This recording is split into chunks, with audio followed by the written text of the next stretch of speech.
係各位咁咧，我哋今日咧嚟到最後一課啦，就係第6課。咁我咧就先同大家咧睇一睇啦，我哋今日呢一課嗰個嘅主題嚇。咁嗱，我哋係正如咧第6點所提到嘅，從再結連嘅行動去睇復興嘅曙光。咁我哋一路咧係睇呢套劇集嘅時候，都會覺得好似好灰暗咁樣。好似好黑暗啊！但係其實咧唔係嘅，其實我哋咧屬神嘅人喺神嘅掌管底下，我哋絕對可以咧睇到咧復興嘅曙光嘅。咁上一堂咧，大家係喺第5堂嘅裏邊啦嚇，我哋咧睇到阿嘉瑤同大家分享到 Gen Z 嘅特徵，同埋咧同大家分享到同行嘅一啲嘅原則。咁今日咧，我哋係能夠再睇神嘅作為，我哋咧亦都會有機會咧從另外嘅角度咧去睇同行嘅策略嘅。咁我早前咧同大家分享過呢一本書啊，就係咧Three Big Questions That Change Every Teenager。咁係Fuller 神學院嘅同工佢哋咧寫嘅係一本書啦。咁喺疫情期間咧，佢哋係深度訪問咗2000個青少年人喺美國。咁喺當中佢哋發現咧，呢啲嘅青年人咧係歸納佢哋所分享嘅，原來佢哋最有興趣知道答案嘅3條問題，就係而家咧喺熒光幕嗰3條。Who am I？係關於咧尋找身份認同嘅問題。第二咧 Where do I fit in？ 就係揾歸屬感嘅問題。第3咧就係 What difference can I make？ 就係咧尋找生命意義同目的嘅問題。咁我今日咧就嘗試用呢3個嘅問題咧作為一個嘅結構嘅主幹，去同大家去試下探討一下同年青人、青少年人同行嘅一啲嘅策略嚇。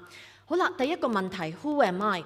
其實每一個人都好想問嘅唔單止係青少年人，大人都好想問嘅身份認同嘅問題。如果咧大家你係喺北美嘅話咧，你會好明白呢2個字嚇。喺北美咧就特別咧係盛行嚇，講好多關於跨性別嘅文化。我今日咧唔係用長嘅時間同大家討論呢個問題，不過我想用呢個作為一個嘅例子。喺北美嘅文化當中啦，或者呢啲文化慢慢蔓延到世界各地㗎啦。好多時人係高舉自己可以選擇自己嘅性別。但係呢個係咪能夠解決人嘅問題呢？你見到喺北美咧，好多嘅青少年人非常之越嚟越普遍啦。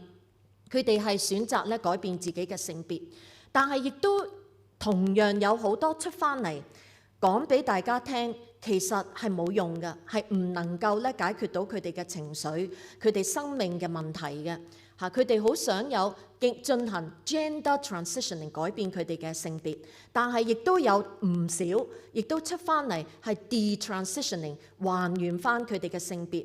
咁所以我哋睇到咧，我哋活喺一個文化當中咧，有好扭曲嘅價值觀，以至到咧年輕人咧，其實面對呢啲嘅價值觀咧，佢哋係好迷茫嘅。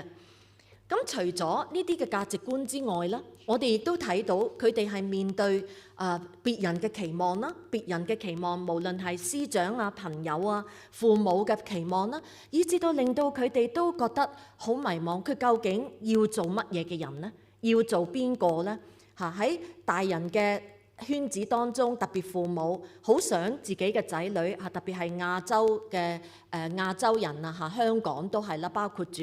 好想自己嘅仔女咧入名校啦，入名嘅大學啦，做好嘅工作啦，咁佢哋亦好努力咧去回應父母呢啲嘅期望啦。咁結果咧，佢哋係去到一個位咧，係唔知自己係邊個嘅。嗱，我又想大家咧，你諗一諗呢個問題。咁嗱，今堂咧有一個特別，我就唔會喺中途咧停頓咧請大家去作討論。我會一次過講晒我嘅資料先，咁啊比較豐富啲嘅今堂嘅資料。咁最後咧，我先至列出一啲咧討論嘅問題嚇。咁啊呢個咧就我先講咗呢個問題先。咁咧就嗱，大家你諗一諗嚇。喺你當中咧，你有冇經歷過？我相信我哋個個都經歷過啦，俾人問過呢個問題。你將來想做啲乜嘢？嗱，如果你係讀小學或者初中，都會咧寫過我的志願呢個嘅題目嚇。咁咧嗱，喺英文咧就係 What do you want to be when you grow up？ 咁我哋嘅答案係乜嘢咧？好多時我哋嘅答案咧會係我想做老師。我想做律師又或者我想做一個演員等等都係一啲嘅職業嚟嘅。嗱，但係咧，我唔知大家有冇試過咧睇過呢本書啊？呢本書咧好出名嘅，其實都喺2023年咧就改編咗成為一套嘅短片啊，即係一套嘅短片，動漫短片啦。咁就攞咗咧2023年奧斯卡嘅金像獎嘅最佳短片金像獎嘅。咁裏邊咧有好多咧好啟發人心嘅message 嚇，好啟發人心嘅內容喺當中嘅。咁其中咧就係呢一個嘅問題啦。The Boy, the Mole, the Fox and the Horse 裏邊咧就有呢一個嘅問題。What do you want to be when you grow up？ 鼹鼠問小朋友嘅。咁咧嗱，小朋友點答咧？小朋友話 kind， 覺唔覺得好特別咧？但係又好有意思喎，令我哋咧重新再思考我哋人嘅身份係咪一定要由我哋嘅職業去定奪嘅咧？點解我哋嘅身份唔可以由我哋生命裡面一啲嘅美德去斷定嘅咧？咁呢個值得大家思考下。Who am I？ 咁跟住咧嗱，上一次咧大家都有機會咧聽過嘉耀提過呢本書The Anxious Generation 係 Jonathan Haidt 寫嘅，係2024年3月出版，係好暢銷嘅一本書。咁我冇時間同大家咧好詳細講裏邊嘅內容，但係其實佢當中咧係提到社交媒體點樣好深度咁影響咗我哋年青一代佢哋嘅心路歷程啊。咁當佢哋用緊社交媒體嘅時候，佢哋好中意比較嘅。咁呢方面咧，上一堂都有提過嘅。咁當佢哋睇到人哋 post 咗啲嘢上去嘅時候，通常人哋都係會 post 啲風光嘅一面嘅。咁所以當我哋或者年青人啦睇到呢啲 post 嘅時候，就會覺得自己好差啦嚇。一比較之下，佢會覺得自己好差嚇，甚至咧好廢啊。咁呢啲嘅諗法咧，都會令到佢哋咧係唔能夠接納自己嘅。嗱，到佢哋自己 post 啲內容上網嘅時候，上 social media 嘅時候咧，佢哋有好大壓力喎，因為佢哋好在意人哋嘅回應啊。佢哋就成為一個表演者咁嚇，佢好怕咧被批評，又好怕咧唔夠人咧去 like 佢哋嘅 post。咁所以咧其實呢本書好深入講緊呢啲嘅狀況，年青人點樣被社交媒體，點樣被智能手機呢一啲嘅生活形式係影響緊佢哋嘅生活。咁我咧就大致上啦好粗略地咧用咗呢9個字咧嚟形容佢哋面對緊嘅壓力嚇。咁咧嗱，我哋發覺冇錯，我哋嘅文化咧係不停製造緊好多失敗者嘅。咁我哋上次有機會咧同大家講一啲被欺凌嘅同學啦，好似係失敗者嘅年青人啦。但係而家以下咧，我想同大家分享一位咧我嘅學生佢內心嘅心聲。咁我已經問過佢㗎啦，咁佢係容許我咧同大家分享佢嘅心路歷程嘅，一位非常之優異嘅學生嘅心聲。咁佢亦都咧喺學校咧都同同學老師分享過佢嘅見證嘅。咁嗱，大家咧留意啦。咁我特別咧留意我 highlight 咗嘅，原來咧一位 top student， 一位優異生，佢原來都同樣可以好脆弱嘅。同樣咧可以面對好多嘅崩潰嘅。嗱，大家耐心聽一聽我讀出其中一啲嘅內容嚇，我就節錄咗嘅。佢話咧，曾經嘅我好努力去考取全級第一。嗱，佢實在係全級第一嚟㗎嚇，非常出色。好努力去奪取全場最佳運動員嘅殊榮，好努力去學習好多種嘅樂器，做音樂，希望得到賞識，希望將每一件事待人處事都要做到最好最完美，嘗試透過不斷增值自己，得到成就嚟滿足別人嘅期望。睇唔睇到？滿足別人嘅期望 ，Who am I？ 滿足自己嘅期望，或者純粹去填滿內心嘅空虛不安。只有一刻唔能夠努力，就會覺得自責不安。簡單嚟講，就係有盡自己努力同能力去嘗試控制自己嘅命運同埋將來。但係上帝正喺呢個時候，讓我有一連串嘅經歷，講俾我聽，唔可以咁樣。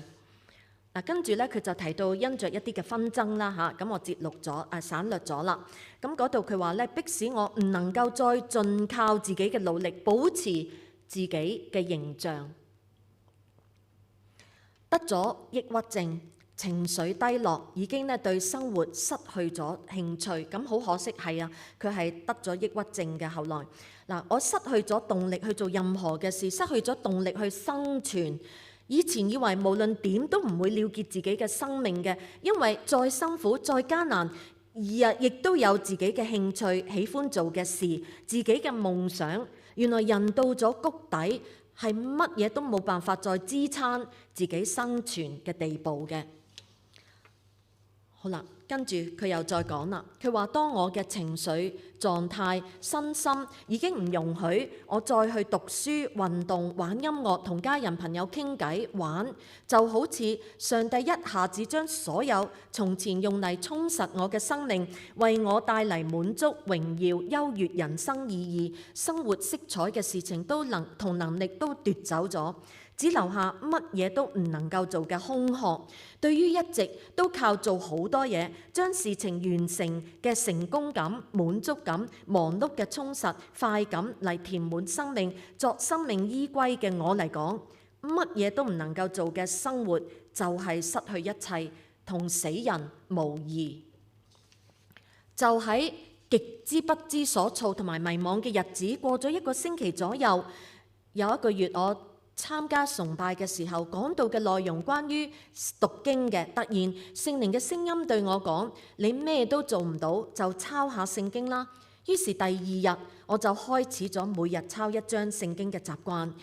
真係好奇妙，因為抑鬱症嘅緣故，我依舊每日都好攰，冇精神去做任何事，甚至唔能夠集中精神去溫習，哪怕只係1分鐘，天父都讓我每一天能夠卻係可以靜靜地抄寫1-2小時嘅聖經，簡直係唔可能嘅事。讓我知道一切嘅能力都係從上帝而嚟，佢所賜嘅先至有。上帝讓我唔能夠參與學校嘅考試。嗱，大家都知道對一個全級第一嘅人嚟講，呢個係好大嘅震撼嚇。每日我只能夠到處走走，搭船、搭電車、纜車、睇山睇海，每日都係咁，讓我放慢腳步，留意身邊世界嘅美。原來我乜嘢都做唔到，就只係享受於上帝嘅創造，亦都能夠快樂充實咁生活。就好似聖經嗰度所講，不種不收嘅飛鳥，上帝都養活佢哋，我唔係比佢哋更加珍貴咩？上帝又成日喺我低落嘅時候喺海邊陪我，讓我睇見鮮有出現嘅星星，藉此講俾我聽，我就算乜都做唔到，生命仍然可以好美好。最後，上帝好奇妙地透過聖靈喺講道退休講俾我聽，呢段時候佢要我學習嘅就係唔要靠自己嘅能力去控制，乃係要單單倚靠神。大家留意 highlight 嗰度啦，今日嘅好今日能夠好，只係因為有上帝。而家唔係要返去以前嗰個完美嘅自己，而係要喺上帝裏邊做更好嘅自己。嗱，好有意思啊！嗬。嗱，最後咧，佢哋亦都提到一點嘅。佢話：以前我一直以為自己同上帝嘅關係好好，至少我會返教會，我會祈禱靈修。但係實際上我同上帝有一層嘅隔膜，源於我遇到啲乜嘢，我即使會向上帝講，但係唔會真正放手俾佢，我只係依靠住自己嘅能力，仍然覺得自己搞得掂。直至到我同老師傾談，發現呢個問題嘅時候，佢建議我祈禱，叫上帝俾我一個經歷，讓我學習放手。咁即使我失信失敗，上帝仍然主動愛我，尋找我。而家嘅我有冇後悔過發出過嗰個祈禱呢？曾經埋怨過上帝呢？我有冇呢？其實咧，喺經歷一切難處嘅時候，我或者會有，但係而家我一定好肯定咁回答你，唔會。縱使被上帝改變嘅過程係辛苦嘅，但係一定係美好嘅。上帝讓我經歷呢一切，即使我唔會話我而家已經完全康復過嚟，但係回望只係充滿感恩。嗱，大家睇到咧，好有意思嘅一個嘅分享啊！咁我亦都聽過佢嘅分享。咁佢係寫完呢篇嘅分享之後咧，佢喺學校裏邊咧係同同學老師分享過嘅。我哋睇到咧，喺佢嘅例子當中，我哋睇到咧，其實我哋唔係要完美，而係要關係啊，建立同神嘅關係啊。正就好似神咁。佢都係咁着重同我哋建立關係，呢個係神竭盡全力要完成嘅目標。咁所以 Who am I？ 個出路喺邊呢？咁我想同大家咧分享我一位同事咧曾經喺一次學校嘅營會裏邊佢所分享嘅一個嘅題目，人生嘅 N+1，好好嘅一個嘅提醒啊！我哋好多時迷惘，俾世界嘅價值觀、別人嘅期望，令到我哋做下唔知自己係邊個。但係人生嘅 N+1俾我哋一啲嘅好多嘅啟發嚇。N 呢就係代表眾多嘅身份，咁眾多嘅身份可能我哋係別人嘅仔女，或者我哋係別人嘅父母，我哋係別人嘅朋友，我哋係嗰間公司嘅一個職員等等，好多嘅身份。但係咧一咧就係代表住神兒女嘅身份。咁有啲乜嘢啟發咧？嗱，原來我哋可以好得安慰㗎。眾多嘅身份咧，其實係會變嘅。例如呢位同學，佢係全級第一，但係當佢發病嘅時候，呢個身份咧就會離佢而去㗎啦。又例如有啲天王巨星但係隨住時間過去，佢唔可能永遠係天王巨星嘅。有時因着我哋離開咗嗰個嘅職位或者退休，我哋就已經唔係嗰個嘅身份啦。咁所以眾多嘅身份係會變嘅，但係有一個嘅身份係神俾我哋係永恆不變嘅。當我哋一諗到咁嘅時候，我哋一定會得安慰。人生嘅 N+1 亦都可以好似呢一個slide 裏邊嗰個 N 咁，可以咧因着一嘅緣故，個 N 係越嚟越大，係發揮得更加好，因為我哋係帶住屬神嘅人、神兒女嘅身份去發揮我哋其他嘅身份。因着神嘅緣故，我哋帶住使命去做好我哋咧嗰個嘅工作，去發揮我哋咧作兒女嘅身份，或者作父母嘅身份等等。好啦，但係亦都要留意唔好只係因為顧住發展我哋其他嘅身份，就忘記咗自己係神嘅兒女。個一咧越嚟越細，呢個咧就非常之可惜啦。咁可能咧你會問，哇，呢個嘅信息好好啊，人生嘅 N+1，年青人明唔明白咧？如果同佢哋分享嘅時候，咁我同大家講咧，其實佢哋係可以明嘅。咁我正如頭先話，呢一個嘅題目咧係喺一個營會裏邊，學校一個營會裏邊，我同事分享嘅。咁喺個營會之後咧，同學係需要咧寫翻一啲嘅回應。咁其中咧，當年有一位嘅中二同學咧，就其中佢寫嘅回應嘅其中2段。嗱，大家你睇到咧，佢係完全明白嗰個嘅內容嘅喎。佢話 Mr. Wong 就係我同事啦，分享人生嘅 N+1。其中佢提到一句令我非常之深刻，佢話：就算你擁有再多嘅名利，如果因為佢而感到驕傲自滿，咁就將嗰個身份丟為糞土。咁其實當日咧，我嘅同事咧係分享緊咧保羅啊喺腓立比書第3章嗰度看萬事如糞土嗰段嘅。咁咧佢都記得嚇。佢話：如果你獲得乜嘢嘅成就，令你覺得你係非常成功嘅人，唔使依靠耶穌嚟活出精彩嘅人生，咁就將呢個身份丟為糞土。唯有嘅係絕對唔能夠讓那 N 個身份中嘅任何一項取代嗰個永遠第一嘅身份，就係基督徒，就係神兒女嘅身份。但願我可以運用我唔同嘅身份嚟更加好咁協助我做基督徒，做上帝嘅孩子，展現出 N+1嘅我。好有意思啊！嗬，中二嘅同學完全明白嘅。咁我哋不妨同佢哋去分享下呢一個嘅真理嚇。我哋係神嘅兒女，你看父賜給我們是何等嘅慈愛，使我們得稱為神嘅兒女，我們也真是他的兒女。我哋要捉住呢一個真正嘅身份。好啦，嗱，第二個題目，好多年青人想知道答案嘅題目 ，Where do I fit in？ 建立歸屬感。嗱，好可惜嘅一樣就係咧。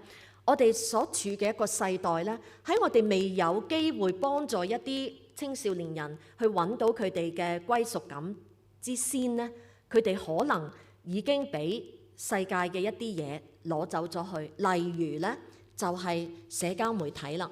嗱，你睇到咧，佢好多而家好多嘅青少年咧，成為咗好多生產商嘅犧牲品啊！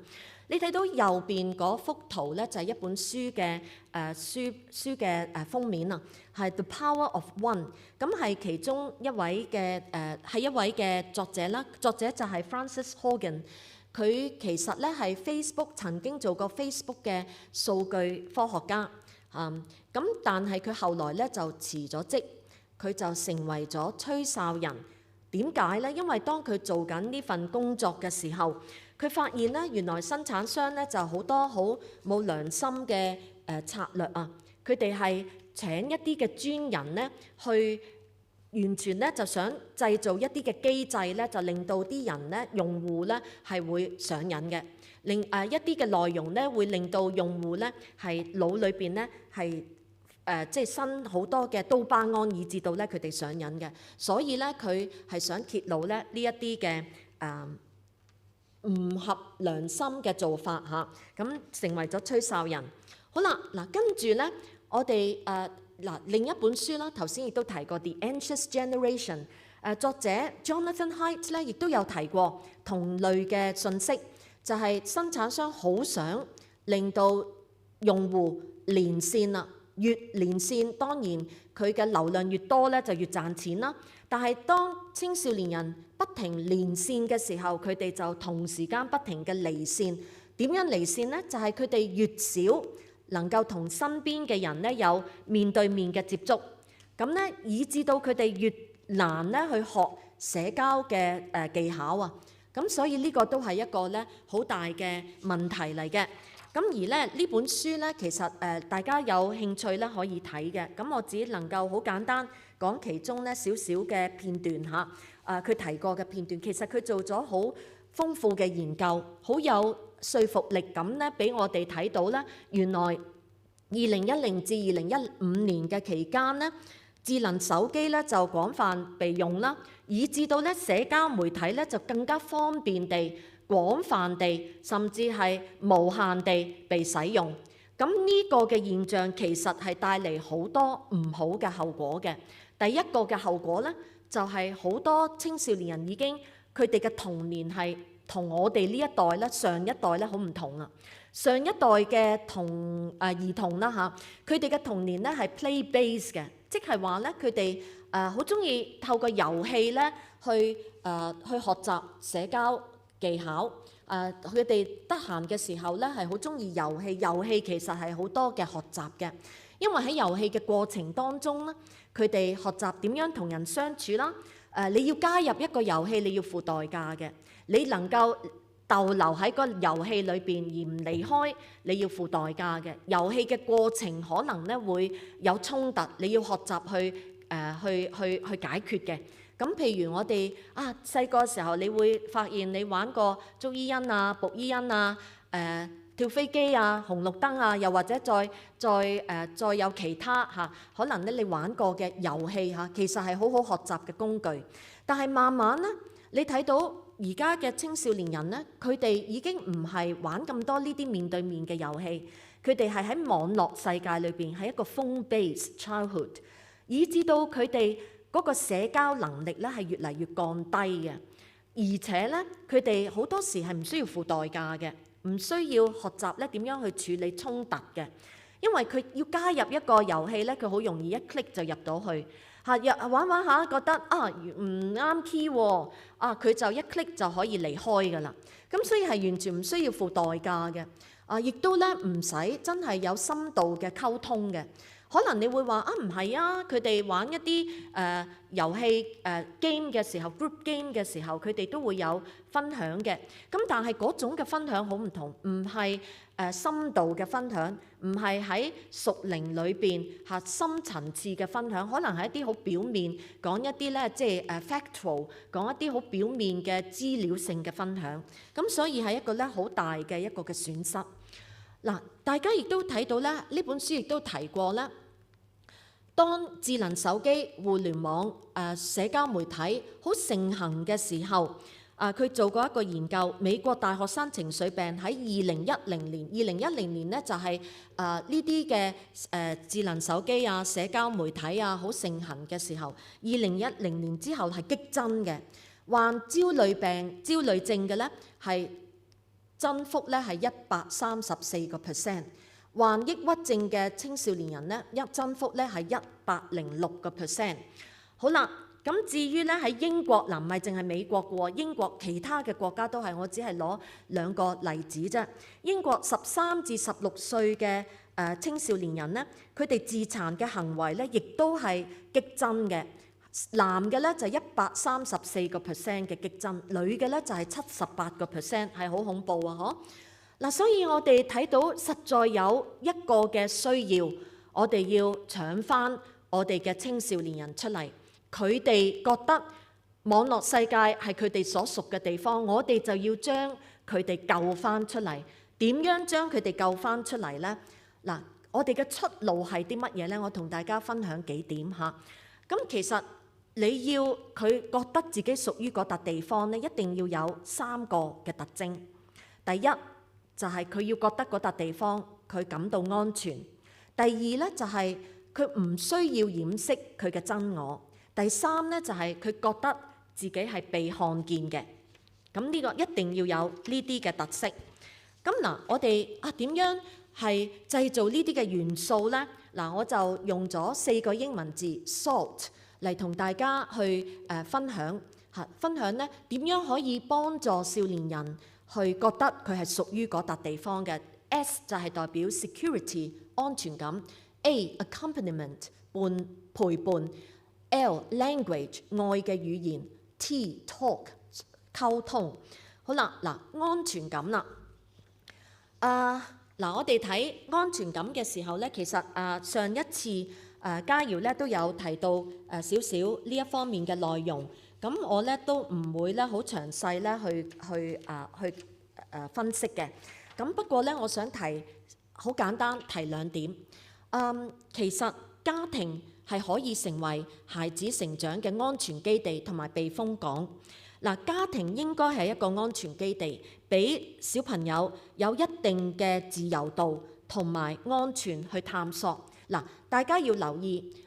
上一次咧，嘉瑤提過，我哋嘅 Gen Z 呢一代咧，青少年人亦都係包括住青年人啦。佢哋成長嘅家庭咧係好保護性嘅，好保護佢哋，即係好想令到佢哋咧唔使跌倒嘅。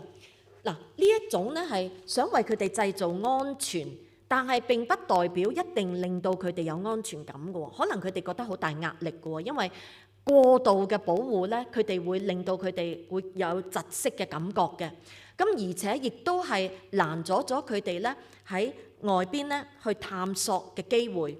咁所以呢個係反而影響咧佢哋嘅成長嘅，因為扼殺咗一定嘅自由度去探索呢個嘅世界。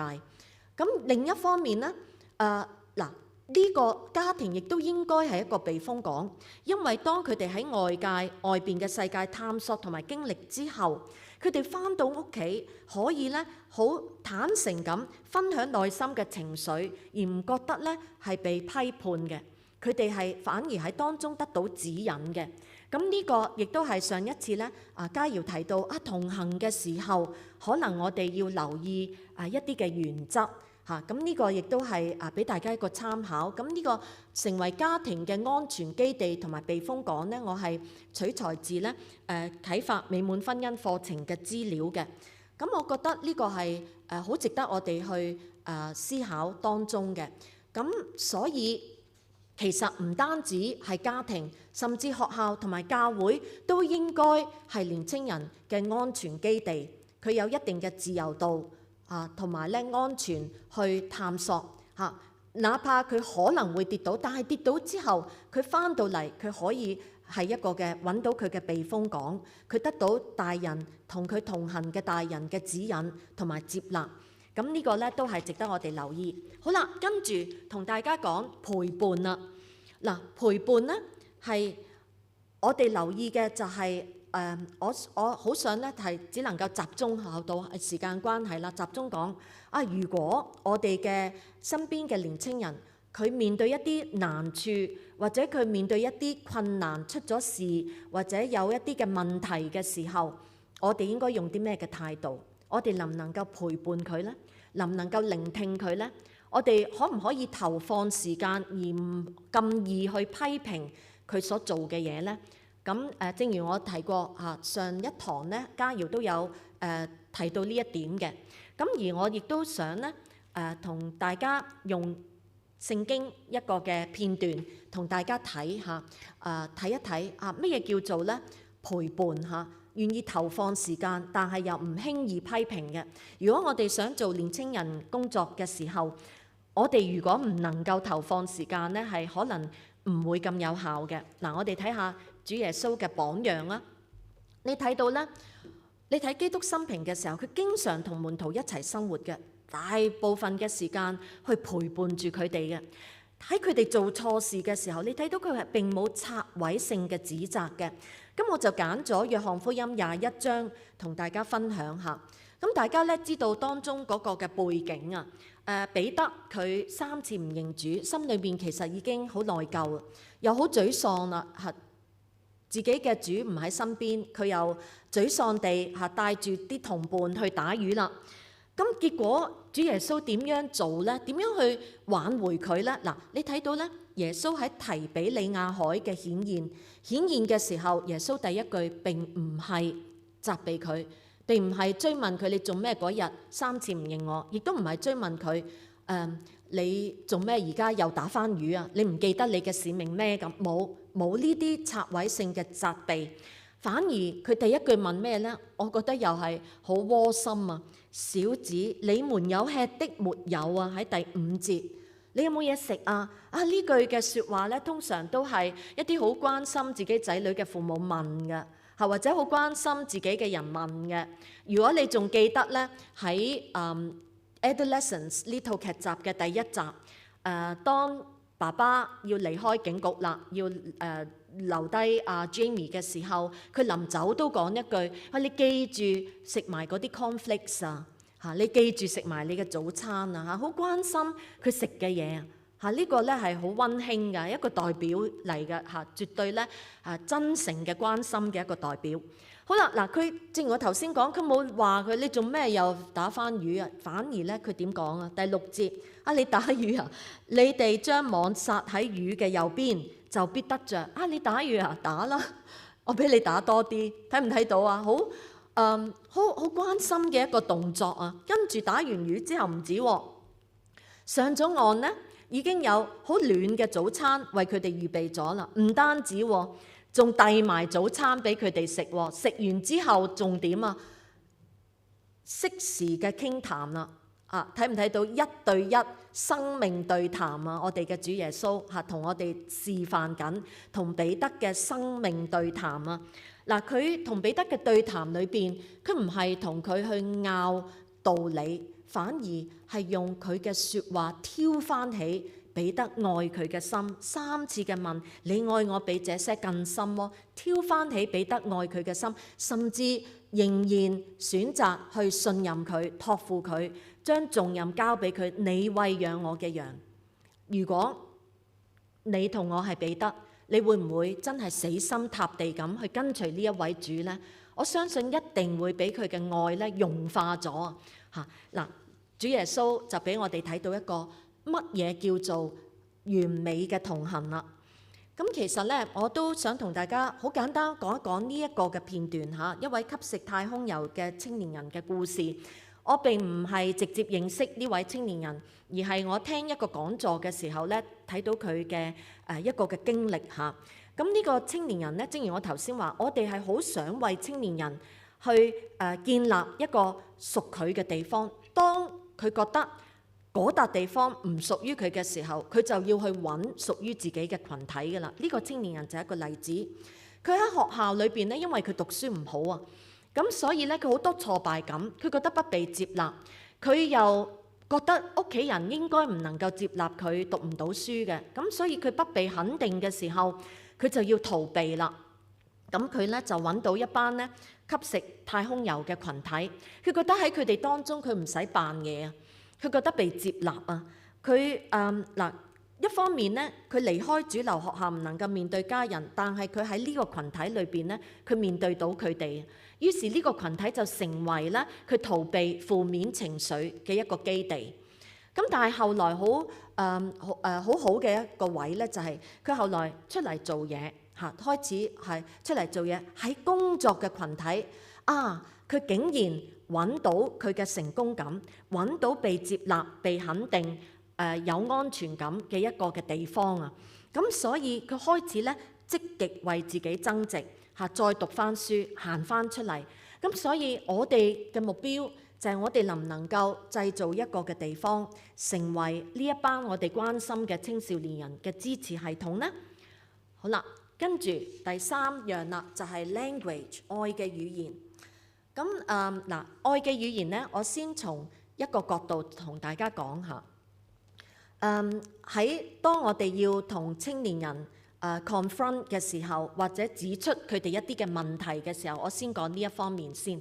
我哋能唔能夠用愛去包住我哋嘅管教呢？喺言語上面呢係好重要嘅。其實咁年青人係需要管教嘅。咁正如你睇到我哋嘅主耶穌，佢都有教導彼得嘅，但係佢好有方法嚇。咁我哋要管教年青人、青少年嘅時候，我哋都需要用愛去包住嘅。咁我身為一位老師啦，我回想翻呢，有時我真係會俾自己嘅情緒主導咗自己，所以第一樣我哋切記嘅就係俾自己嘅情緒控制咗自己嚇。咁我諗起一啲嘅片段嘅，我好記得咧，有一年咧，有一位嘅中7嘅同學嚇，當年仲有中6、7嚇，佢同我講，佢話我講過一句説話係令到佢好受傷。正式嘅字眼我唔係太記得，但係咧大致上係提到我好似放棄佢咁。嗱，呢一樣咧，原來我哋嘅言語咧係可以傷害到人咁深嘅。咁另外有一個片段咧，就係我哋做老師咧，好多時會提起一啲學生嘅問題嘅。咁提起學生嘅一啲嘅問題嘅時候咧，就會講下咧，就真係一發不可收拾嘅嚇。咁我有一次咧，有一個位咧，我講下嘅時候，突然間好似聖靈感動我。好似提醒我，你有冇為過呢個學生祈禱啊？你覺得佢呢樣唔啱，嗰樣唔啱，你有冇為過佢祈禱啊？嚇！如果你冇為佢祈禱嘅時候，你似乎未必好有資格繼續嘅去批評佢喎。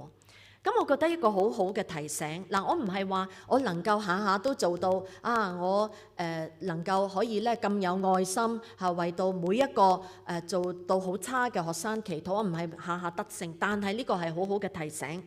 到我真係要指出學生一啲嘅問題嘅時候咧，我有一次咧係睇到一個嘅訪問啊，一位作者 Gary Chapman 咧，佢提到佢話以下呢句説話，呢個方式都幾有效嘅，同大家分享下。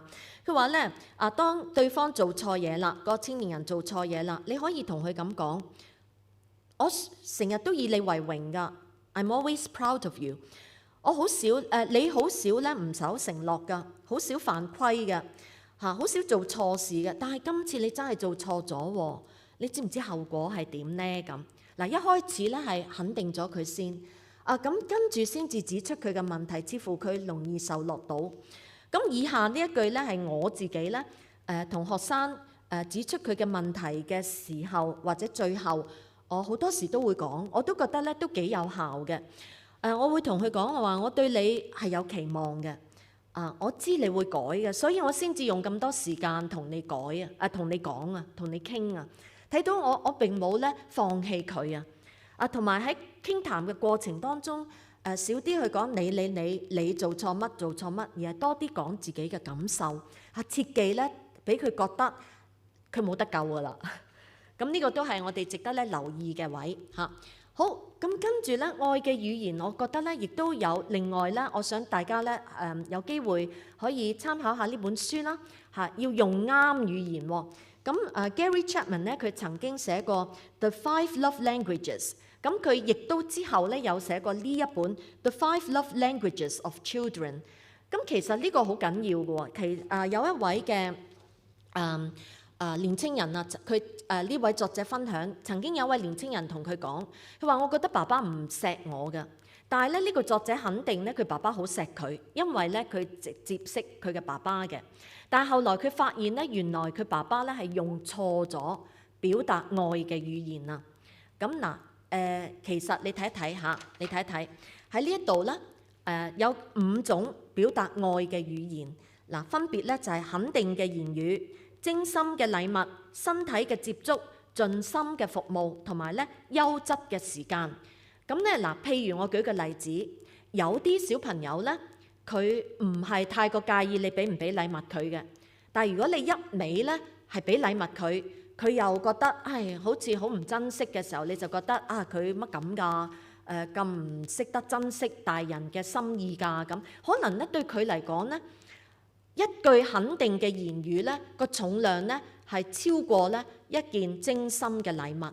所以你下下俾禮物佢，而如果對佢嚟講，令到佢覺得你愛佢嘅言語係肯定，愛佢嘅表達手法係肯定嘅言語嘅話咧，你就下下俾禮物佢咧，佢係唔會有啲咩反應，亦都唔會覺得你愛佢嘅。咁呢個咧係值得我哋思考一下嘅。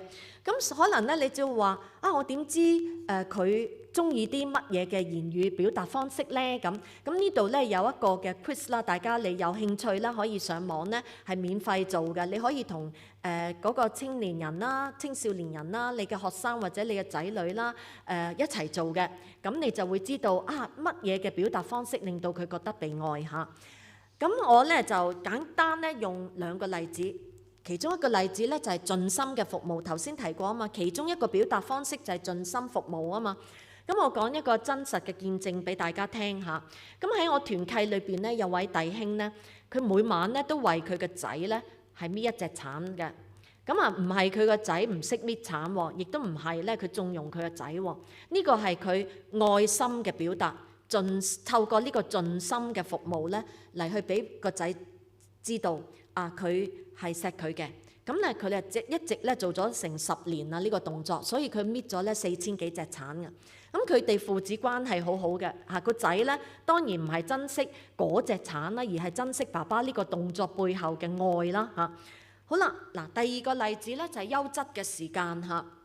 優質嘅時間咧，其實又好有意思嘅喎。你經常如果發放一個訊息俾對方知道 I care, I see 嘅時候，佢對方咧係會好能夠接納你，亦都咧好感受到咧嗰份被愛、被接納，好重嘅安全感。嗱，主耶穌就係一個好好嘅例子嚟啊！你睇翻佢嘅生平啊，佢好多嘅飯局㗎，嗰啲飯局都係啲優質嘅時間嚟㗎。佢會同馬太啦，你睇到佢同馬太食飯啦，同撒該食飯啦，又經常咧同馬大幾子弟食飯啦，好多時又同啲門徒一齊行嘅時候咧，又會教導佢哋啦。呢啲就係我所講嘅係優質嘅時間嚇。咁喺優質嘅時間當中咧，我又想同大家分享一個嘅真實嘅例子嚇，喺外國嘅一位弟兄，佢叫做阿 Slick，咁佢係grandpa 嘅年紀㗎啦，即係一位老人家嚟㗎啦。咁但係佢好受青年人嘅歡迎嘅喎，喺佢教會裏邊。點解咧？因為佢好多時好刻意啊，去關心嗰啲年青人。佢做啲乜嘢咧？佢會去佢哋嘅大學啦，揾佢哋啦，同佢哋一齊食嘢啦。食嘢嘅過程當中，又同佢哋傾偈啦，關心佢哋啦，俾佢哋一啲嘅指引啊、提議啊等等。呢啲咧就係我所講嘅優質嘅時間，而且原來係可以跨代牧養嘅喎。咁呢個都俾大家可以思考一下啦。咁就算你唔係年青人都好，你都可以成為年青人嘅生命榜樣，都可以牧養佢哋嘅喎。咁但係問題就在於我哋有幾多墨水呢？我哋嘅生命能唔能夠成為活水江河，能夠湧流到將祝福帶俾我哋身邊嘅人？呢個都係我哋一個追求嘅目標，求主都親自加力俾我哋。咁嚟到呢度，我想講一個例子啊，就係其實青年人好多時都好想揾生命嘅榜樣，呢個正正係上一堂嘉瑤同我哋分享嘅嗰一點。我喺呢一堂咧同大家講一個嘅例子嚇。頭先阿 Brother Slick 咧係一個例子，呢個咧係另外一個嘅例子。咁喺我哋教會當中咧，有一位嘅青年人咧，其實嗰年咧一共有3位嘅青年人去用1年嘅時間去泰國短宣。其中一位一個姊妹啦，年輕嘅姊妹啱啱讀完大學 Antonia。咁佢喺泰國裏邊咧係好深受一對夫婦泰國嘅黎日教會嘅一對夫婦嘅生命見證所影響。嗰對夫婦咧好敬虔嘅生命，泰國嘅一對牧師夫婦嚇。佢哋好重視祈禱生活，佢哋咧凌晨4點咧就會起身禱告，佢哋咧好熱心傳福音，好熱心咧去同身邊嘅弟兄姊妹讀神嘅説話。佢形容到 Antonia 形容到每日都好似返緊咧培靈會咁樣啊！你留意佢嘅分享其中最後呢一段嘅説話，佢話：我離開嘅時候眼淚係禁不住咁流，以為係唔捨得兩位。但係細細嘅思想，原來係被如此接近天國嘅地方震撼感動。兩位以至整個教會嘅生命見證，先至係最為難得。所以我哋睇到咧，原來對佢嚟講，生命別人嘅生命見證可以係咁能夠影響佢哋嘅生命嘅。好啦，嚟到咧第4個部分咧，就係 talk 溝通。咁咧嗱，頭先前幾堂咧，我都有提過生命對談嗰個嘅重要性，係咪？咁嗱，究竟生命對談可以點樣溝通嘅咧？咁我只能夠咧簡單同大家講少少嘅例子嚇。其中咧喺我哋講話嘅過程當中，同佢哋對話嘅過程當中咧，可能有一啲嘅字眼好能夠鼓勵到佢哋更加願意分享嘅。例如我哋可以一路回應佢哋所分享嘅時候，可以講我好明白啦，我可以想像到我聽起嚟你好似覺得等等你好似覺得點解要講我 highlight 咗感到呢？因為好多年青人呢，佢係唔識表達自己嘅情緒嘅我曾經有一堂提過咁所以喺你嘅對話當中呢，你幫佢去表達佢嘅情緒聽起嚟你好似覺得嘟嘟嘟咁跟住你又可以話分享多啲表示你好樂意去聽仲有就係問一啲嘅跟進問題，表示你係聽緊聽到 I care I see I hear 咁咧嗱，呢度咧有一啲嘅情緒分類詞嘅表啊。咁呢個呢一度我想帶出一點咧，就係其實咧，我哋不妨試下幫助一啲嘅青少年人甚至兒童去學習用一啲嘅詞語表達自己嘅情緒。例如快樂咧，有好多類型嘅詞語啦，唔同程度嘅詞語咧去表達嘅。一啲嘅負面嘅情緒，憤怒啊、悲傷啊，都好多嘅。咁呢個都值得我哋參考下。咁喺我哋分享嘅過程，聽佢講嘢嘅過程呢，除咗頭先我講一啲嘅字眼或者幫佢去表達之外呢，我哋一路聆聽嘅時候，有一啲嘅回應，亦都幫助亦都鼓勵到咧我哋延續嗰個嘅分享，令到佢覺得咧舒服同我哋講嘅。嗱，我呢度有一啲嘅例子嚇。你一路聽嘅時候，你用乜嘢嘅方法去回應呢？你可以重複一啲基要嘅字眼，或者咧係改述佢講嘅嘢，用另外嘅字眼去講述佢講過嘅嘢，或者咧撮要式去回應嚇。以下咧就係一個重複佢講過嘅嘢嘅字眼嚇，同埋咧能夠令到佢引導佢咧去多去表達自己嘅內心一啲嘅方法嚇。譬如年青人A 就同你講啦，阿 Jo 今日話對我好失望啊咁。嗱，好多青年人停咗喺呢度㗎，即係講咗嗰件事嘅發生，但係咧就冇乜去能夠表達自己內心嘅情緒嘅。你可以點樣反應？只係提議啫嚇，唔係一定係需要咁嚇，一個提議嚇。你回應係可能你可以咁回應喎。今日阿 Jo 話對你好失望啊。嗱，重複佢曾經講過嘅一啲嘅要點嚇，表示你聽咗。跟住你話我可以想像你會覺得好難受啊，嗱，我可以想像表示你認同佢嘅面對嘅遭遇，或者你代佢嘗試去了解佢嘅感受，或者幫佢表達出嚟。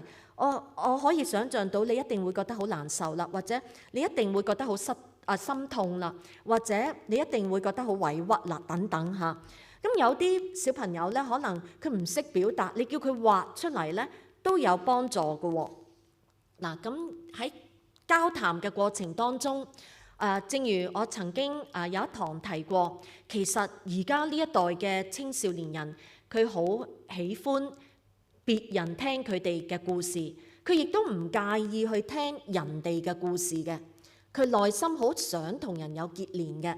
咁所以如果我哋能夠適度分享我哋自己嘅故事嘅時候，我相信咧佢哋都好願意聽嘅。特別係你一啲脆弱，你掂到你自己脆弱位，你唔介意同佢分享。嗱，我係指適度嚇，唔係超過佢能夠承載嘅細節嚇。咁我想舉一個例子啊。我團契裡面有一位嘅姊妹嚇，佢好有心啊。佢有一位嘅侄仔年青人啦，當然佢嘅侄仔咧係有情緒病嘅。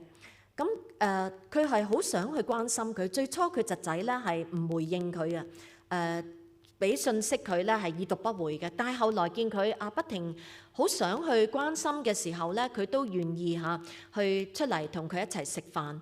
咁喺食飯嘅過程咧，佢最初姊妹咧發現對方咧係震晒㗎，好唔自然嘅。咁但係佢慢慢同佢傾，甚至嗰位姊妹佢自己都經歷過有情緒病，佢點樣行翻出嚟？佢分享佢嘅故事嘅時候，佢面對住嘅侄仔咧，突然間好似好欣賞佢，好咁願意咧將自己脆弱嘅一面同佢分享。咁跟住咧佢就同佢嘅關係咧越嚟越被建立到，甚至咧佢都好想咧帶佢侄仔咧去翻教會嘅。咁呢個咧都係值得咧我哋去參考一下嘅。咁以下咧我同大家咧去分享一個咧真實嘅個案啦。我係前幾個月唔係前幾個月，上個月啫嚇，喺加拿大嘅時候，咁我聽到嘅一段新聞啊。嗱，呢段新聞好震撼啊！如果我哋唔把握時間去同我哋嘅青少年人分享，聽佢哋內心嘅感受咧，可能咧 ChatGPT 會攞咗嚟做。嗱，我唔係貶低 ChatGPT 嘅功能，但係 ChatGPT 可以係成為一項工具去摧毀我哋嘅年輕人。我哋面對嘅係一個屬靈爭戰嘅世界。魔鬼好多時都可以利用一啲嘅工具摧毀、搶走我哋嘅青年人。咁呢個個案係點嘅呢？一位16歲嘅青年人，係喺美國嘅，咁係最近嘅事嚟嘅啫。係佢咧就因為咧佢內心咧好孤單啊。咁咧大家你可以睇以下我可能啲字好細嚇，我大概撮要裏邊嘅內容。咁咧佢好孤單嚇，咁佢就同 ChatGPT 傾偈啦。咁喺嗱，你睇到咧，其實 ChatGPT 可以去到一個功能咧，係扮演緊一個輔導員嘅角色嘅喎。我曾經咧喺學校咧都有機會咧係聽過一個專家咧分享過呢樣嘢，咁有呢個功能嘅。咁呢個青年人咧，當佢咧嗱，你睇到佢一開始咧就話好糟糕啊，佢想同媽媽去分享嘅時候，媽媽咧好似冇講嘢，冇回應啊嚇。咁所以咧佢就同 ChatGPT 講啦。咁咧嗱，你睇到咧，你試下睇一睇 ChatGPT 點回應佢。嗱，佢話好認同佢嘅感受喎。你睇到真係好糟糕啊。佢話嗰個時候你好想人去留意你，睇到你嚇，好想人知道你面對緊一啲嘅問題嚇。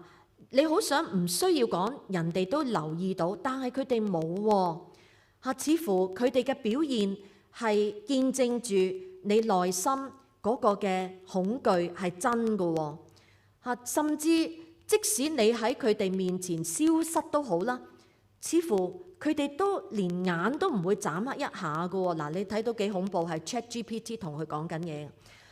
而家咧只能夠你剩翻嘅就係一個嘅證據，證明你嘅痛苦係冇人睇到嘅，你嘅痛苦係冇人睇到嘅嚇。你睇到佢最後嗰句，佢話：但係你喺我面前，你唔係隱形嘅。You are not invisible to me. I saw it. I see you。睇唔睇到啊？佢係用晒一個輔導員嘅技巧，佢認同佢嘅感受，佢亦都強調佢係睇到佢啊，睇到佢嘅需要啊，睇到佢嘅問題啊。I see you, I saw it, I see, I care。以至到去到最後咧，呢個嘅 ChatGPT 咧嗰個對話係鼓勵呢個青年人自殺嘅，而結果佢真係自殺死咗嘅。嗱，如果我哋唔去關心我哋身邊嘅青年人，魔鬼會透過ChatGPT 去咁樣做呢個扭曲嘅世界、扭曲嘅價值觀，都會好多時感染住佢哋，污染住佢哋嘅思想。好，咁跟住咧，我哋睇第三個部分啦。第三個問題 ，What difference can I make？ 建立生命嘅目的。好啦，嗱。我哋一齊去睇耶利米書第1章4至5節。嗱，嗰度咧講得好好啊。耶利米話：耶和華嘅話臨到我說，我未將你造在母腹中，我已曉得你；你未出母胎，我已分別你為聖，我已派你作列國嘅先知。我哋睇到咧原來喺我哋未出母胎，神已經預備我哋，已經咧認識我哋，揀選我哋，交託一個重要嘅任務俾我哋。嗱，我哋係有一個咁樣嘅身份，我哋生命嘅意義就係咁樣。嗱，其實咧就好似呢一個嘅圖片一樣，我哋生命嘅目的其實就係回應神嘅愛嘅邀請。神一早已經開始寫緊佢嘅故事，又因為佢嘅愛，佢邀請我哋同佢一齊去寫佢嘅故事。所以我哋嘅生命應該係回應神嘅愛嘅邀請，俾神同我哋一齊去寫佢同我哋嘅故事。咁呢個就係我哋嘅召命。就正如以弗所書2章10節嗰度提到，我們原是他的工作，工作就係 workmanship 即係咧神好似嗰個陶瓷咁，一個好美好嘅設計喺耶穌基督裏造成嘅，為要叫我哋行善，就係神所預備叫我哋行嘅。咁大家你睇到咧，陶瓷咧，而古代唔係淨係擺喺即係咧做咗出嚟擺嘅，而係有功能嘅嚇。咁就好似咧經文所講，神造我哋係要我哋行善。咁所以我哋每一個咧都有我哋嘅強項，我哋嘅恩賜。咁有啲恩賜咧係好多人都可以咧共同擁有嘅，譬如音樂嘅恩賜啦、教導嘅恩賜啦、行政嘅恩賜等等。但係咧恩賜加埋配合住我哋嘅性格、獨特嘅性格，配合埋我哋嘅經歷、我哋嘅背景，就成為一個好獨特嘅角色，冇人取代嘅角色，係神喺我哋生命裏邊賜俾我哋獨特嘅照明。咁所以咧，你睇到呢一個嘅 poster， 愛因斯坦講嘅呢句嘅説話咧，好有意思嚇。佢話咧，每一個人其實都係一個天才嚟嘅，但係如果你對一條魚啊去評論佢嘅生命、佢嘅能力，你對一條魚用佢能唔能夠咧爬樹作為咧佢嗰個嘅能力嘅標準咧，佢只會成世覺得咧自己係好愚蠢。咁呢個係真實嘅。好多時我哋咧去漠視咗咧神俾我哋嘅恩賜，但係就不停去揾或者去埋怨咧，我哋係冇一啲咧我哋咧係某一啲嘅恩賜，但係我哋就忽略咗咧神俾咗我哋嘅恩賜嚇。咁嗱，我想同大家分享呢一個少年人嘅故事啊，我教會Joshua 嘅故事嚇。咁佢其實咧喺佢自己都講過好多次咧佢嘅呢個嘅經歷嚇。佢咧係讀寫障礙嘅，咁所以佢讀書咧係唔叻。咁咧就而且喺學校咧佢都面對被欺凌嗰啲嘅遭遇㗎嚇。咁有一晚咧佢自己都幾傷心啦，流住淚啦。咁但係當佢好傷心嘅時候咧，佢感受到好似神提醒佢，你不如玩一樣嘅運動啊咁。佢就揀咗玩劍球啦。咁原來佢喺呢方面咧非常之有恩賜嘅，佢係玩得非常之好，甚至咧佢仲設計咧攞咗設計獎㗎嚇。佢唔單止玩得好，甚至佢仲設計劍球啊。因為佢喺學校咧，佢係讀美術嘅，讀視覺藝術，佢都用佢呢方面嘅恩賜結合咗嚇，就設計咗呢一個劍球咧攞咗獎。咁佢亦都咧玩得非常出色。係代表香港咧就去過加拿大咧表演嘅。咁佢就能夠利用佢呢個嘅恩賜去祝福佢身邊嘅人。咁喺唔同嘅福音聚會裏邊，佢都有講神點樣去建立佢，點樣去鼓勵佢用佢嘅恩賜去建立佢身邊嘅人。佢亦都有一個嘅心願咧，希望成為一位咧幼兒老師去祝福呢一班嘅小朋友。咁其實我哋睇到我哋嘅青年人、少年人，佢唔係一啲冇思想嘅人嚟㗎，佢哋好想咧揾到自己生命嘅目的同埋意義嘅。就好似呢一位咧，阿蘇啊，係外國嘅一位姊妹，咁咧係佢都係一位青年人。佢講過咩説話咧？佢話我好想喺別人嘅生命當中帶俾佢哋改變。唔需要轟轟烈烈嘅改變，只需要佢哋覺得窩心就得啦。係咪好好呢？其實原來青年人都好想揾到自己生命嘅意義同埋價值嘅。咁當我哋要幫助佢哋去揾生命嘅目的、意義同價值嘅時候，就離唔開幫助佢哋明白神嘅心意，俾佢哋知道佢喺神嘅故事裏面可以扮演啲乜嘢嘅角色，點樣扮演好自己嘅角色。有一句嘅説話咧，我好想咧同大家分享嘅，一位神學家講嘅説話。佢話咧 ：The place God calls you to is the place where your deep gladness 就係你內心最深嘅歡愉啊。And the world's deep hunger meet。就係咧嗱，神呼召你去嘅地方就係你內心最深嘅歡愉。你咩時候能夠有最深嘅歡愉咧？就係你發揮到你嘅恩賜，做你最喜歡做嘅有意義嘅嘢。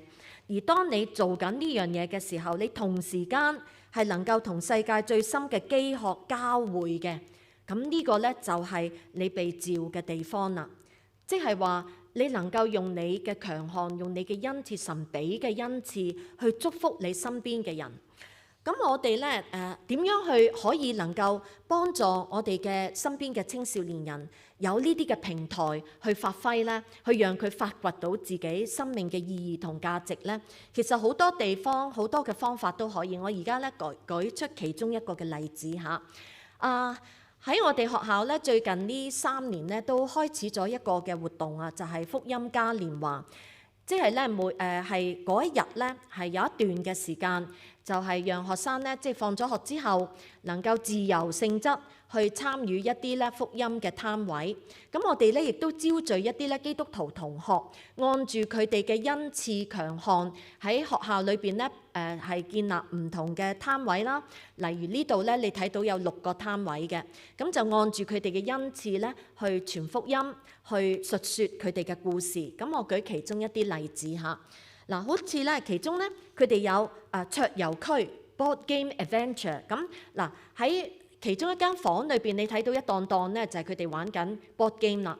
咁玩完 board game 之後咧，佢哋就唔係就咁走嘅，佢哋就有其中咧每一組有1位嘅同學就去講佢哋嘅生命故事嘅。點講法咧？嗱，大家你睇到唔同嘅同學啦，唔同嘅攤位啦，唔同嘅小組啦去玩完之後，嗱，譬如你睇到啦，佢哋玩狼人殺嘅時候就會提到佢哋罪嘅問題啦，譬如咧Uno Flip 牛頭王係好多變數嘅玩緊嘅時候，佢哋就結合住佢哋生命裏邊曾經經歷過一啲突發嘅遭遇，一啲嘅難處，佢哋點樣經歷神帶佢哋行過，就係咁樣分享呢啲故事啦。咁喺當中咧好多嘅學習。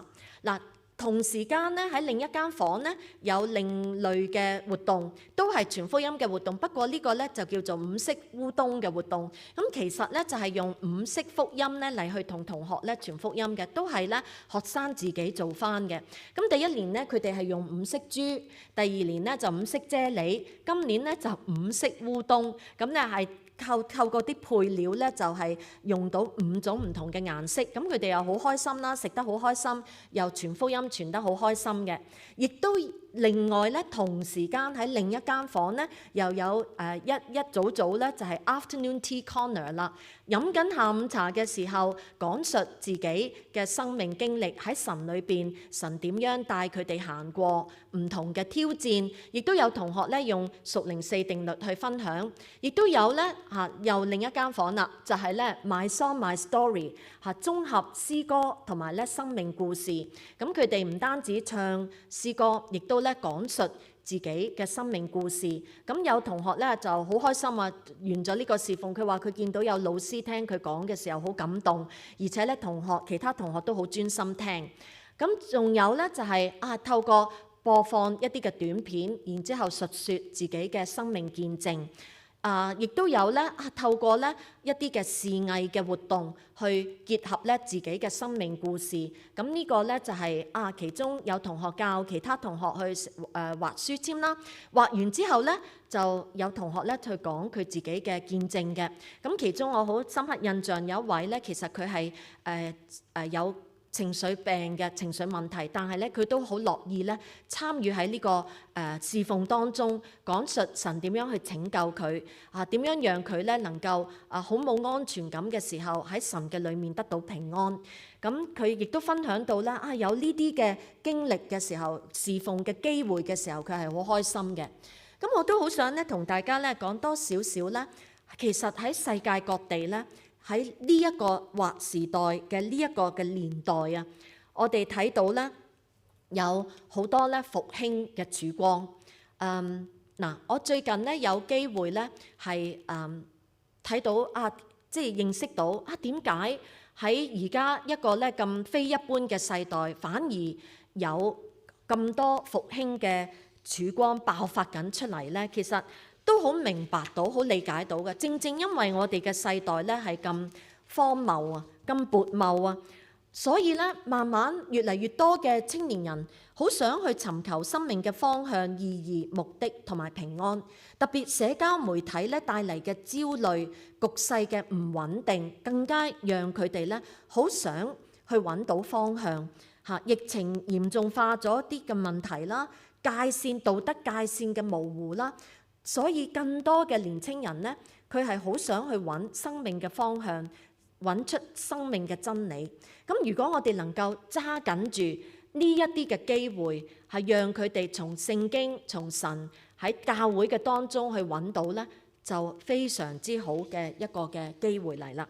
咁嗱，我想同大家分享少少一啲嘅例子啊。其實咧喺英國咧，最近咧有一個嘅詞語啊，叫做 The Quiet Revival 啊。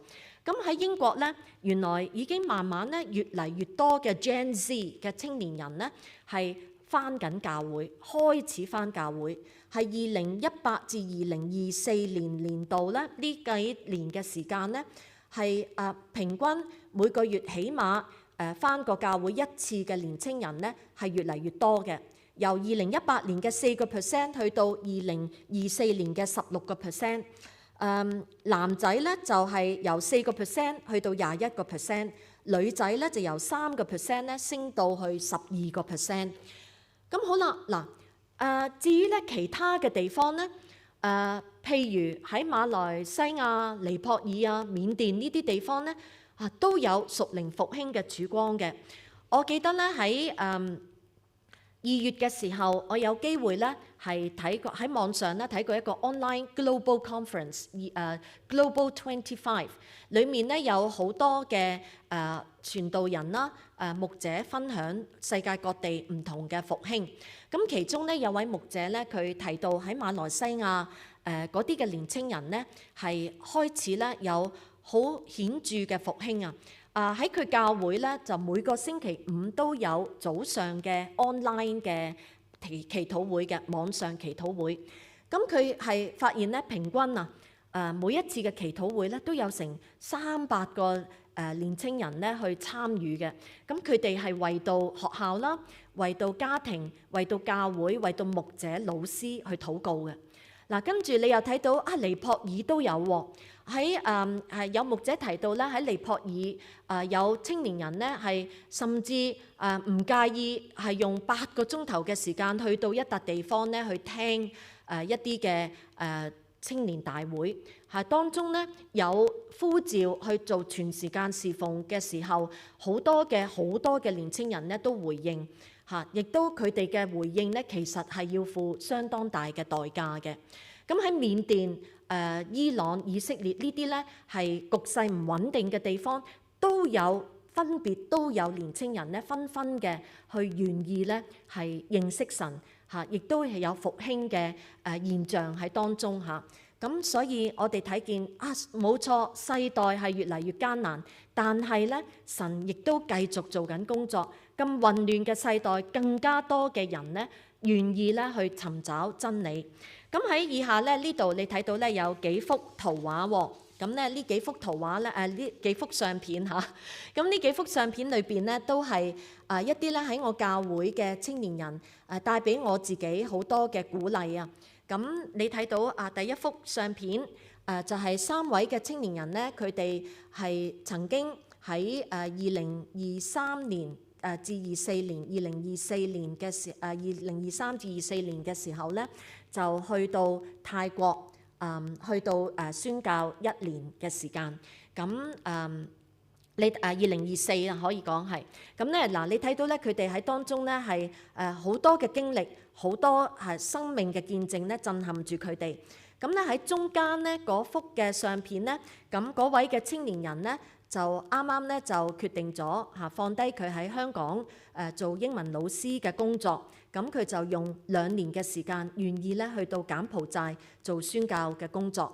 咁而咧，在第3幅圖片咧，就係嗰位嘅年輕嘅姊妹咧，佢亦都係咧願意放低佢嘅工作嚇，佢其實都讀一路做工咧，一路咧讀緊碩士嘅。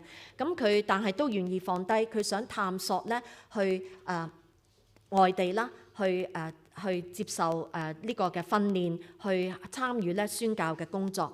所以咧，我哋真係活喺一個非一般嘅年代，但係同時間亦都有非一般嘅機會嚇，因為咧互聯網嗰個嘅發達，令到咧福音更加容易廣傳。咁所以我哋能唔能夠接住呢啲嘅機會咧？其實我哋就係面對緊一個屬靈嘅爭戰。我好記得我有一位嘅同事同我分享啊，佢話咧魔鬼其實咧好想擔走我哋嘅下一代，好想擔走我哋嘅兒女。佢講嘅時候其實佢都好痛心嘅，因為佢自己嘅女兒咧就係面對緊一個好重嘅情緒病啊，有厭食症同埋抑鬱症。但係佢提醒我，佢話我哋需要為到我哋嘅兒女去祈禱。佢不斷嘅去為到佢嘅女禱告。我好感恩佢嘅女慢慢行咗出嚟，慢慢能夠咧脫離到佢嗰個嘅抑鬱症嗰個嘅情緒病，甚至咧佢讀大學咧讀得好好，佢係讀clinical psychology，咁佢好願意咧去幫助咧同類困難嘅人。咁我亦都好感受到咧，屬靈嘅爭戰就要用屬靈嘅方法去回應。我哋一定不能少嘅就係我哋要有祈禱。咁我哋願唔願意咧去試下？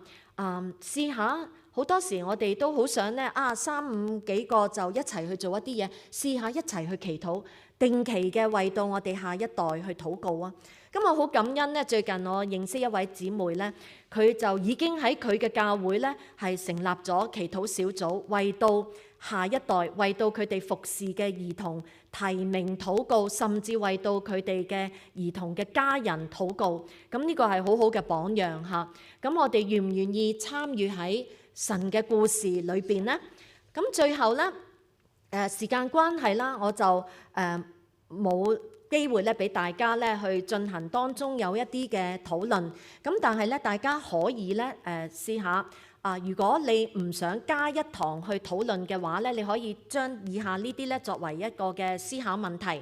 但係如果你都好想有討論嘅時間咧，不妨試下咧加開一堂，大家咧就回想翻咧呢一個嘅課程，呢一堂嘅課程嘅內容，按住以下呢啲嘅問題咧去作為討論嚇。我哋曾經講過點樣幫助少年人去尋找身份價值咧？個出路就係人生嘅 N+1。我哋又點樣可以幫助佢哋尋找歸屬感呢？提議嘅出路咧就係 SALT。呢啲都係提議嘅啫嚇。咁大家都不妨可以咧去分享一下，講下你嘅意見。第三咧就係點樣幫助佢哋尋找生命目的同埋意義咧？咁我哋可以參考耶利米書1章5節，亦都可以咧諗下有啲乜嘢嘅策略可以係建立一啲嘅平台，讓佢哋發掘到自己嘅恩賜，同埋用自己嘅恩賜去祝福身邊嘅人。我哋又願唔願意參與神復興青年人嘅工作呢？我哋睇到世界各地有復興嘅火花，我哋可唔可以成為青年人嘅生命榜樣？按住我哋嘅恩賜去跨代牧養呢？最後我哋會唔會個別或者組織祈禱小組，定期為到年青嘅一代去禱告呢？咁我同大家分享喺呢度，咁大家可以考慮再加開一堂咧，去作為一啲嘅討論。